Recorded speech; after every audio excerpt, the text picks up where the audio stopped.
What's up guys, welcome to your 65th Java tutorial, and in this tutorial we're going to be building a new class to handle the events when both of our checkboxes are checked. So let's go ahead and make a new class called handler class to do just this.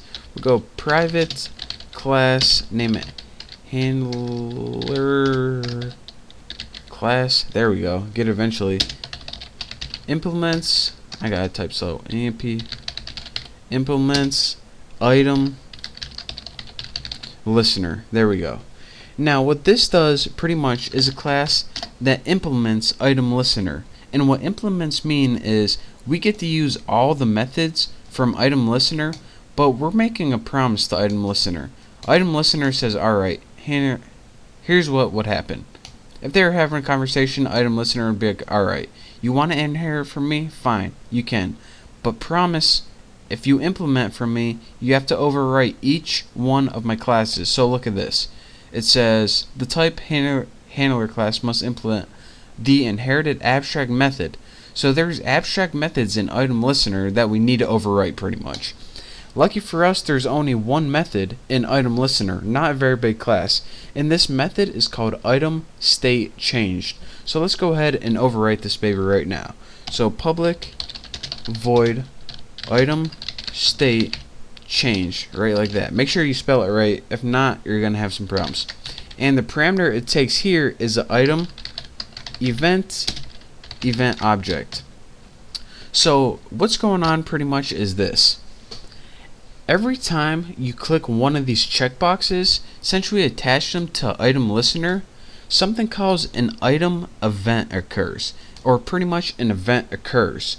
Now what we can do with this event is add some functionality to it, and it can be handled by an item listener object which we created.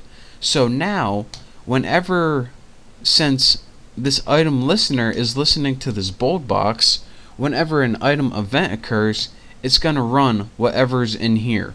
So let's go ahead and make some code to put in here. First of all, we're gonna want font, name it font, and set it equal to null. And this is pretty much just going to store the font that we're going to change. So what we want to do is say, alright, if you click the bold box, we want it bold. If you click the italic box, we want the font italics. If you click the bold box and the italic box, we want them bold and italics. If nothing's clicked, just have plain font. So let's go ahead and first write if bold box dot, and the thing you write is selected, just like that. And this is built-in method to show if it's checked or not. So if bold box is selected, and let me find it, and what did I name it? Italic box dot is selected, then what do we want to do?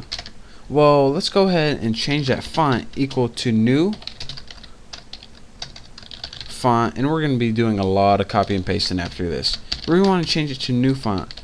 First of all, we want to make it serif, just like before. We want to take that font and make it bold, and actually we need that all in caps, I forgot.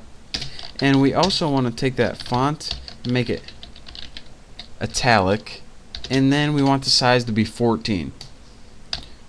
So get out of my way, Haas.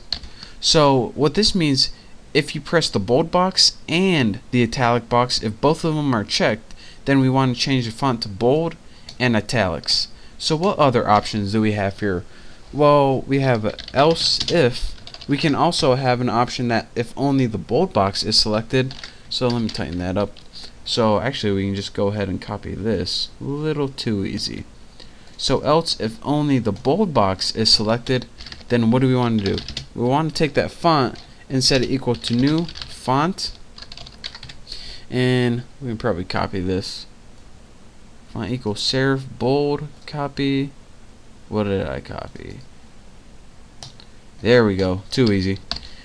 So if only the bold box selected, then font equals serif bold and in a size of 14. So now let's go ahead and make another else if for only if the italics is selected. So copy, we're getting real lazy here, but really efficient. How awesome is that? Italics, what's the name? Italic box, there we go. Is selected, Then we want to change the font to font italic. So now we only have one other option. If it runs through and sees that if bold is selected and italic is selected, nope. If bold selected, nope. If italics is selected, nope. Else, this only else is going to occur if nothing is selected. So what do we want to do? We want to do the font and set it equal to new font, and I guess I won't copy and paste it this time. First is serif, and the rest is font plain, and of course we want a size 14 still. So now, well, looks like we're good to go. And the last thing we have to do, now that we actually change that font, we actually need to set the font. So in our text field, we need to set font equal to that font that we just changed.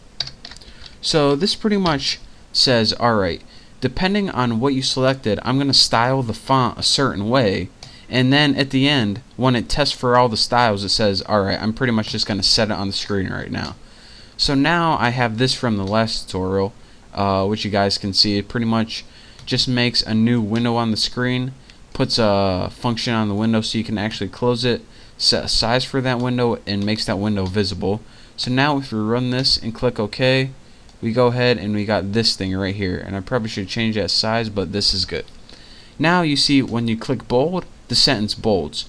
When you click italics, it italicizes too. If you unclick bold, it just is only italics and not bold, and if you uncheck them both, it's back to normal. Now let me give you guys a real quick walkthrough one more time of how this works. Take a deep breath. You guys ready? Good. We pretty much made 3 variables on the screen to hold the text field, the bold box, and the italic box. In our constructor, we set the title and the layout. Nothing new.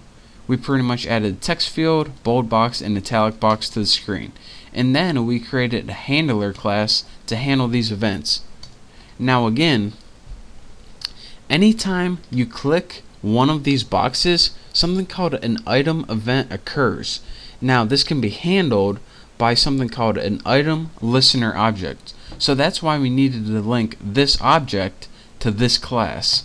Then once we do that, we can handle the events using a method called item state changed. Now this automatically runs, well, just like I told you before. And what we did pretty much is we pretty much had a variable called font to stylize the font right here, here, here, and here. And then we pretty much, once we found our style, depending on what was checked, we set it to the screen. And then we just ran our program, made a window, good to go. So that's your real quick tutorial on, these are called state boxes because they maintain a state. Like when you click them right here, I'll show you why. When you click them, they stay like that, so that's called maintaining a state. So that's it for this tutorial. Thank you guys for watching. In the next tutorial we'll be going over more GUIs, and we will be eventually making this box pretty effing sweet. For right now it doesn't do a whole lot, but you know it will. Oh, and another thing, that if you follow my channel, you know that I give away prizes sometime. I am waiting for prizes to come in the mail now, and it will be the best giveaway I had so far. So just a little tip for you guys who actually stuck through this tutorial and watched it all. Nice little surprise. Don't tell anyone else. So trust me, when I get my prizes, it should be like next week or something. They're going to be the best giveaways ever. So, you know, something to look forward to. But for now, thank you guys for watching. Don't forget to subscribe, and I'll